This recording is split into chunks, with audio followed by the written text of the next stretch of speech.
Too often, I've heard this boomer mentality about the younger generation. They just need to pick themselves up by the bootstraps. They just need to get more jobs. They have to stop being so entitled. We did it back in our day. Why can't they do it now? Maybe if they weren't buying their avocado toast, their Starbucks cups, and things like that, they would be better off and be able to afford a house. Let's get to the numbers. The numbers don't lie. And so let's take a look at one of the largest scams in American history. So before what I'm calling the big scam, we had a federal minimum wage of $1.60 an hour. For a 40-hour work week, it would get you $64 a week gross. After taxes, about $56.35. This is back when the dollar was backed by gold.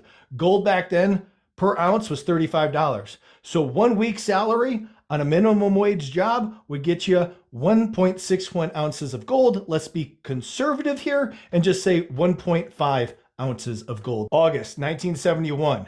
The big scam. Good old Nixon takes us off the gold standard. Money now is only backed by the US government promise. We've basically created fiat currency, printing money out of thin air. This creates inflation. Now, this is where all future generations get screwed. 50 years after the big scam, what do we have today? Federal minimum wage is $7.25 an hour. After taxes, $2.61. Oh, but Nathan, nobody works for $7.25 an hour. Hey, fair.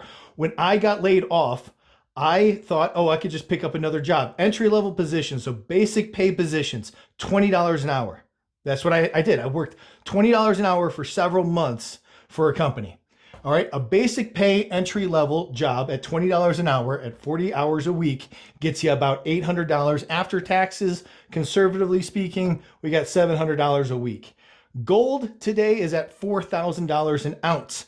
That will get you at basic pay. We'll skip federal minimum wage. At basic pay wage, it gets you 0.175 ounces of gold. It essentially would take a basic pay earner 8.5 weeks of pay to actually equate to 1.5 ounces of gold today. And if you wanted to get paid at the same level of 1971 in gold, that's $150 an hour after taxes to buy 1.5 ounces of gold in a week.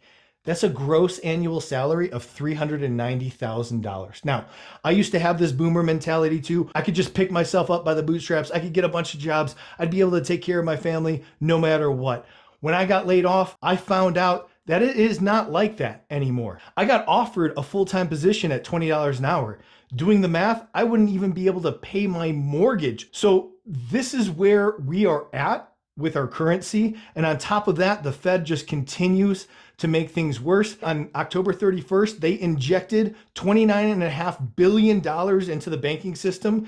This house of cards is going to fall. It's going to fall hard. When and where, I don't know. But boomers and those with boomer mentalities realize that when we got off of the gold standard, things change a ton with our money. Your kids, your grandkids, they're in a system that is rigged to create a wealth gap that just makes the rich richer and the poor poorer. And it is very difficult now to get ahead and get a job that's paying well, especially with AI and automation replacing so many jobs. It is a different world. It is not like how you grew up. And getting off the gold standard is part of that problem on how our money became worth less every single day since then.